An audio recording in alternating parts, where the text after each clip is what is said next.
បាទសូមគ្រប់នឹងជំរាបសួរដល់ពុកម៉ែបងប្អូនប្រិយមិត្តដែលកំពុងបាននឹងតាមដានទស្សនាវីដេអូរបស់ខ្ញុំបាទពិសេសបងប្អូនដែលជាសិស្សនិស្សិតបាទដែលកំពុងតែសិក្សានៅថ្នាក់បឋមសិក្សាបាទទៅថ្នាក់ទី6តែម្ដងណាពីព្រោះនេះគឺជាមេរៀនដែលតាក់ទងទៅនឹងថ្នាក់ទី6បាទនៅក្នុងមេរៀនទី9បាទនៅទំព័រទី55ដែលយើងនិយាយអំពីការសរសេរជាផលគុណកតាបឋមបាទមានន័យថាសរសេរមួយចំនួនជាផលគុណកតាបឋមណាបាទអញ្ចឹងកុំឲ្យខាត់ពេលវេលាសូមចាប់ផ្ដើមទាំងអស់គ្នាបាទយើងបានដឹងហើយថាយើងអាចសរសេរមួយចំនួនជាផលគុណកតាបឋមបានតាមវិធីពីរយ៉ាងគឺទី1បំបែកចំនួននោះទៅជាផលគុណកតាបឋមគឺតាមវិធីគុណហើយមួយទៀតគឺយើងបំបែកទៅតាមវិធីចែកបាទទោះបីយើងបំបែកតាមវិធីគុណឬមួយក៏យើងបំបែកតាមវិធីចែកយ៉ាងណាក៏ដោយគឺបងប្អូនដែលជាសិស្សនិស្សិតត្រូវតែស្វែងយល់ក៏ដូចជាត្រូវចេះច្បាស់អំពីចំនួនបឋមបើសិនជាយើងមិនចេះច្បាស់ទាក់ទងទៅនឹងចំនួនបឋមទេអញ្ចឹងការបំបែករបស់យើងគឺពិតជាខុសហើយបាទពីព្រោះយើងត្រូវមកស្វែងយល់ពីចំណងជើងមកវាជាមុនសិនណាមុននឹងយើងចាប់ផ្ដើមចំណងជើងគឺមានន័យថាផលគុណកត្តាបឋមអញ្ចឹងយើងត្រូវស្វែងយល់ទៅលើពីរចំណុចហ្នឹងទី1ផលគុណកត្តាមានន័យថាយើងបាទត្រឡប់ក្រោយបន្តិចហើយកត្តាគឺតួចែកដាច់របស់វាអញ្ចឹងមានន័យថាតួចែកដាច់នៃមួយចំនួនហ្នឹងយកមកគុណគ្នាប៉ុន្តែក្នុងចំណោមកត្តាទាំងអស់ហ្នឹងគឺយើងយកតែចំនួនណាដែលជាចំនួនបឋមមកប្រើទេបាទអញ្ចឹងអាកត្តាខ្លះវាមិនមែនជាចំនួនបឋមគឺយើងអត់ប្រើទេអញ្ចឹងហើយបានថាទាមទារឲ្យបងប្អូននិស្សិតឲ្យច្បាស់ទៅលើចំនួនបឋមហ្នឹងបាទឥឡូវយើងឧទាហរណ៍ជាក់ស្ដែងមួយបាទឧទាហរណ៍ចេះយើងបំបែកទៅតាមវិធីគុណណាបំបែកតាមវិធីគុណឧទាហរណ៍ខ្ញុំមានលេខ24បាទ24កាលណាបំបែកតាមវិធីគុណគឺគូខ្នែងគឺគូខ្នែងវាចឹងណាបាទតើ24នឹងបានមកពីប្រមាណគុណនឹងប្រមាណណាបាទ24បានមកពីប្រមាណគុណប៉ុន្មាននេះយើងគូខ្នែងអញ្ចឹង24នឹងចេញមកប្រមាណគុណប៉ុន្មានបាន24នឹងអញ្ចឹងយើងមានជំរើសច្រើននៅកន្លែងហ្នឹងយើងអាចនិយាយថា24បានមកពី2គុណនឹង12ក៏បានបាទក៏ត្រូវដែរយើងដាក់ថា2គុណនឹង12អញ្ចឹងក៏ត្រូវបាទ24យើងអាចដាក់ថា3គុណនឹង8ក៏ត្រូវបាទ24អាចបានមកពី6គុណនឹង4ក៏ត្រូវឬក៏4គុណ6ក៏ត្រូវដែរអញ្ចឹងការបំបែកផ្នែកទី1នេះគឺអត់បញ្ហាទេណាដាក់មិនដាក់ទៅប៉ុន្តែបន្ទាប់មកយើងត្រូវធ្វើការសង្កេតបាទ24បានមកពី6គុណនឹង4បាទខ្ញុំដាក់ថា6គុណនឹង4បាទបន្ទាប់ពីយើងដាក់ហើយយើងសង្កេតមើលលេខ6និងលេខ4នេះ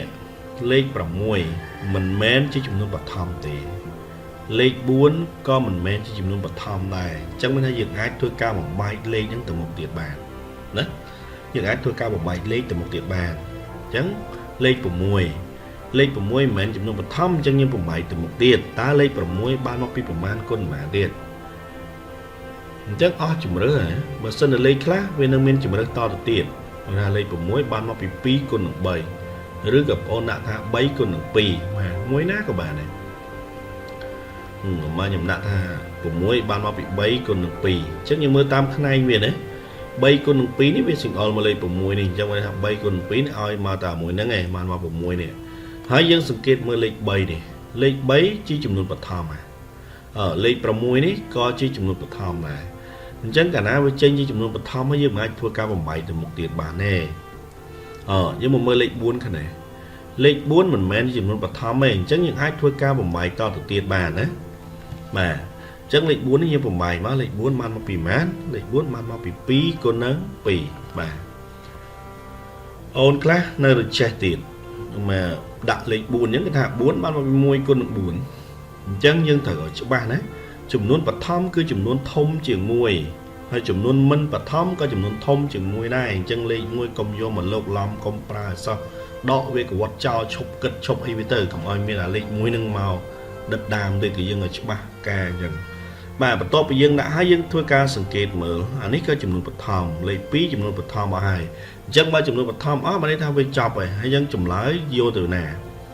ចម្លើយយកអាចុងក្រោយគេនេះ3គុណនឹង2គុណនឹង2គុណនឹង2នេះយើងគុណមើលបាន24ដូចតែគ្នាហ្នឹង 3 គុណ 2 គុណ 2 គុណ 2 បាន 24 បាទតែជាទូទៅយើងទម្លាប់ទៅសេចម្លើយទៅសេពីតូចមកធំមកណាសេពីលេខតូចមកធំពីព្រោះលេខគុណគឺមានលក្ខណៈត្រឡប់អញ្ចឹងអត់បញ្ហាទេចឹង24គឺយើងទៅសេមកគឺយើងយកស្មើនឹង2គុណនឹង2គុណនឹង2គុណនឹង3ហ្នឹងបាទនេះគឺជាទម្រង់ក៏ដូចជាទ្រង់ទ្រាយនៃការបំបែកមួយចំនួនជាផគុណកតាបឋមហ្នឹងតែយើងបំបែកតាមវិធីគុណណាចុះបើសិនជាយើងបំបែកតាមវិធីចែកវិញយ៉ាងមិនដែរហើយតែចម្លើយមានការប្រែប្រួលដែរទេណាបាទឥឡូវយើងមកមើលទាំងអស់គ្នានៃការបំបែកតាមវិធីចែកអញ្ចឹងខ្ញុំយកលេខ24ដដែលណាហើយយើងយកលេខផ្សេងមកក៏លើថាមិនមកឥឡូវយកលេខ24ហ្នឹងមកធ្វើម្ដងទៀតតើចម្លើយដែលចេញមកហ្នឹងដូចគ្នាដែរទេណាបាទអញ្ចឹង24យើងបំបែក24យើងណាក់នេះឲ្យច្បាស់បន្តិចខ្ញុំសូមបញ្យល់តិចខាងនេះណានេះអាខាងចំនួនដែលយើងដាក់នៅខាងនេះបន្តមកយើងគូបន្ទាត់ប្រឈមមួយហើយខាងស្ដាំនេះចំនួនដែលយើងដាក់បាននៅខាងស្ដាំនេះសុទ្ធតែជាចំនួនបឋមទាំងអស់24ចែកដាច់នឹង2ចែកដាច់នឹង4សួរដល់កន្លែងនេះយើងដាក់លេខ4បានទេដាក់បានទេព្រោះអីនៅខាងស្ដាំនេះគឺវាទៀមទាសុទ្ធតែជាចំនួនបឋមអញ្ចឹងចំនួនមិនបឋមគឺដាក់មិនបានជាដាច់ខាតហើយបើដាក់ទៅគឺខុសមកបាទតិចមកដល់កន្លែងនេះមកដាក់លេខ6នៅខាងនេះអីខុសហើយណាអញ្ចឹងដាក់បាននៅចំនួនបឋមទេណាឲ្យច្បាស់ទាក់ទងទៅនឹងវិធីបំបែកតាមវិធីចែកហ្នឹងបាទតាមវិធីគុណយើងដាក់ទៅចុងក្រោយយើងបំបែកទៅអស់តែតាមវិធីចែកអត់ទេណាគឺចំនួនដែលយើងយកមកទៅសេប្រហែលក៏បានដែរទៅវាចែកបានប៉ុន្តែឲ្យប្រកាសថាចំនួននោះជាចំនួនបឋម24ហ្នឹងយើងអាចដាក់ថា2អាចដាក់ថា3បាទហ្នឹងបានណាលេខ2លេខ3បានពីព្រោះលេខ2គឺចំនួនបឋមលេខ3ចំនួនបឋមហើយសុទ្ធតែជាកត្តារបស់24ហ្នឹងដាក់បានឥឡូវខ្ញុំដាក់2អញ្ចឹងយើងយក24ហ្នឹងមកចែកមួយ2បាទ24ចែកមួយ2នេះយើងបាន12ណាអញ្ចឹង12យើងសេខាងក្រោមខាងឆ្វេងបន្តបញ្ចូលនេះបន្តមកទៀតយើងមករកកត្តារបស់12នឹងទៀតក្នុងចំណោមកត្តារបស់12ហ្នឹងវាមានដូចជា2 4 2 3 4 6អីចឹងណាប៉ុន្តែក្នុងចំណោមកត្តាទាំងអស់ហ្នឹងគឺយើងយកកត្តាណាដែលជាកត្តាបឋមយើងមកប្រើណាបាទអញ្ចឹងមានតែលេខ2បាទលេខ2បឋមទៀតណាអញ្ចឹង12ចែកនឹង2បាន6បាទនេះ6យើងសេដាក់ទៅឆ្វេងទៀតណាបន្តមកទៀតយើងរកកត្តារបស់លេខ6ទៀតកត្តារបស់លេខ6មាន2មាន3បាទអញ្ចឹងដាក់មួយណាក៏បានដែរដាក់2ក៏ត្រូវដាក់3ក៏ត្រូវដែរព្រោះអីពីព្រោះលេខ2និងលេខ3ហ្នឹងសុទ្ធតែជាចំនួនបឋមដូចគ្នាបាទឥឡូវខ្ញុំរៀបលេខពីតូចទៅធំនេះខ្ញុំដាក់លេខតូចមុនណាអញ្ចឹងខ្ញុំដាក់លេខ2អញ្ចឹង6ចែកនឹង2បាន3បាទតមកយើងយក3ហ្នឹងនេះសូមបញ្ជាក់បន្តិចណានេះពេលដែលយើងចែកមកបានលេខ3អញ្ចឹងយើងមើលមកខាងឆ្វេងនេះ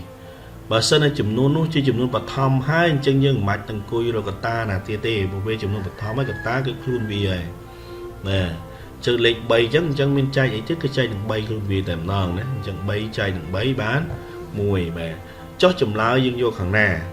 បាទវាមានខាងជួរខាងឆ្វេងនិងជួរខាងស្ដាំបញ្ចូលចុះមកអញ្ចឹងចម្លើយគេយកជួរលេខដែលនៅខាងស្ដាំនេះមកទៅសេគុណគ្នាទៅបាទអញ្ចឹងយើងមើលនេះគុណគ្នាមកអញ្ចឹង24គឺស្មើនឹងយក2គុណ2គុណ2គុណ3នេះបាទអញ្ចឹងស្មើគ្នាណាអញ្ចឹងលទ្ធផលយើងឃើញថាទោះបីយើងបំបែកតាមវិធីគុណឬក៏តាមវិធីចែកក៏ដោយគឺចម្លើយចេញមកគឺដូចគ្នាទាំងអស់បាទសង្ឃឹមថាពុកម៉ែបងប្អូនក៏ដូចជាបងប្អូនជាប្រិយមិត្តបាទជា fan មកលោកគ្រូបាទស្វែងយល់ច្បាស់ទៅចំណុចនេះណាបាទបងប្អូនយល់អត់ច្បាស់ទៅលើការបំបែកជាផគុណកត្តាបឋមទេអញ្ចឹងមេរៀននៃការសរសេរនៃការរកតួចែករួមធំបំផុតអីគឺបងប្អូនរកឃើញបាទរកមិនឃើញយើងបំបែកតលេខនឹងមិនកើតផងណាបាទតែសរសេរទៅរកតួចែកឯណាបាទអញ្ចឹងទៅមើលឡើងវិញណាសម្រាប់បងប្អូនដែលអត់ចេះអត់ច្បាស់បាទមើលអាសាមើលទៅឡើងវិញបន្តិចហើយណាមួយយើងគិតចិត្តដល់ការប្រឡងឆ្លងផងណាបាទអរគុណបាទសម្រាប់ការទស្សនាវីដេអូនេះមានតែប៉ុណ្្នឹងទេ